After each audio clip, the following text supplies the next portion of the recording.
পাঁচ নম্বরের হক হচ্ছে ওয়াল মাসাকিন। মাসাকিন মিসকিনের বহুবচন। মিসকিন কাকে বলা হয়? মিসকিন মানে অভাবী, মিসকিন মানে ভিক্ষুক নয়।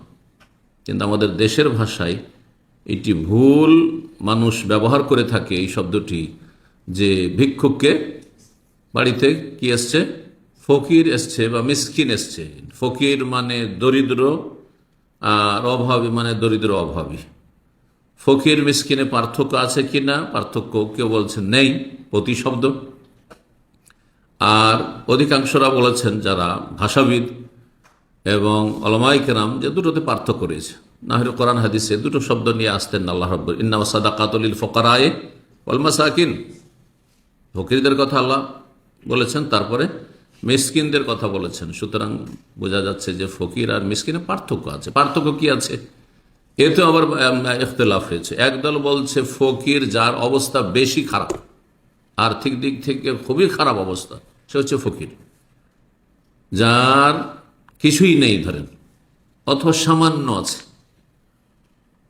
দিনে কমপক্ষে 3 বার খাবার, যেটা প্রচলিত আজকালকার নিয়ম নীতিমালা খাওয়া দাওয়ার ক্ষেত্রে, এটা কোনো শরীয়তের বিধান নয়। কিন্তু এটাও জেনে রাখা ভালো, কারণ আমরা 3 বার খেতে খেতে ধরে নিয়েছি যে 3 বার কম খাওয়া দাওয়া হয়, কিন্তু এটা কোনো আল্লাহর নাজিল করা বিধান নাই। যে সকালে নাস্তা, দুপুরের খাবার, আর তারপর রাত্রের খাবার, এমনটা নয়। কিন্তু এই জন্য নবী সাল্লাল্লাহু আলাইহি ওয়াসাল্লাম আমলে দুটো খাবারের কথা পাওয়া যায়, গাদা এবং আশা। কিন্তু ফুতুর, যে ব্রেকফাস্ট, নাস্তা, এই শব্দটি কোরআন হাদিসে পাওয়া যায় না। ফুতুর বলা হয়তো ইফতারিক, জি, ইফতার করা, রোজা রেখে। তো কিন্তু প্রয়োজনে মানুষ যদি প্রয়োজন মনে করে তাহলে 5 বারও খেতে পারে। যেমন অনেকে আজকাল অধিকাংশ মানুষ 4 বার 5 বার নাস্তা করছে, খাচ্ছে, খাবার আর নাস্তা দিয়ে 5 বার। জি, তো যেটা আপনার জন্য উপকারী হয় সেটা করবেন। যাই হোক, ফকির এমন ব্যক্তি, দুস্থ ব্যক্তিকে বলা হয়, অভাবীকে বলা হয় যেই ব্যক্তির দিনের অর্ধেক খরচ নেই, অর্ধেক এরকম সামান্য আছে, হয়তো শুধু নাস্তার আছে, একবারে খাওয়ার ব্যবস্থা আছে, অথবা সেটাই নেই, কালকে কি খাবে কিছুই নেই, এ হচ্ছে ফকির। আর মিসকিন যার অর্ধেকের বেশি আছে, প্রয়োজন যতটা লাগে তার অর্ধেকের বেশি আছে, কিন্তু পূর্ণটা নেই। কালকে 3 বার খেতে হবে, ছেলে মেয়েকে খাওয়াইতে হবে, দুপুরের খাবার দুপুর পর্যন্ত আছে, রাতের খাবার নেই। 1 মাসে যে রোজগারটা আপনি করছেন, রোজগার করে আপনার সংসার চালাইতে হবে 30 দিনের, আপনার খরচ, আপনার স্ত্রী ছেলে মেয়ের খরচ, বাপ মায়ের দায়িত্ব আছে। আপনি 15 দিনের বেশি খরচ চালাতে পারবেন, 20 দিন থেকে 25 দিন চালাতে পারছেন, কিন্তু 5 দিন বা 10 দিনের আপনি খরচ চালাতে পারছেন না, তাহলে আপনি মিসকিন।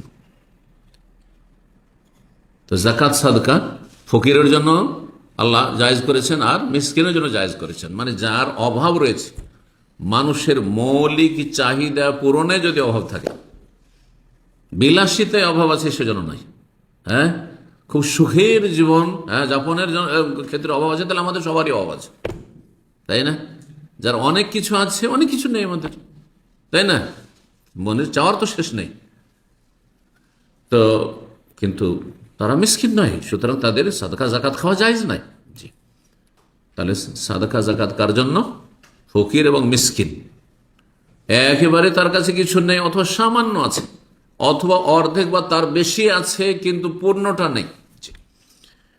তো এদেরকে দরিদ্র, অভাবী, দুস্থ যাই বলেন না কেন, গরিব, আমাদের দেশের ভাষায় গরিব।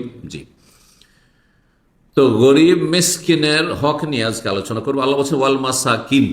জি, মিসকিনের সাথেই যদি সদাচরণ করতে হয়, তো মিসকিনের চাইতে যার অবস্থা আরো আর্থিক দিক থেকে খারাপ, ফকির, ফকারা, তাহলে তাদের সাথে আরো বেশি সদাচরণ করতে হবে, তাদের সামিল। এই জন্য ফকার শব্দটি এতে আসেন, মিসকিনের মধ্যে সামিল।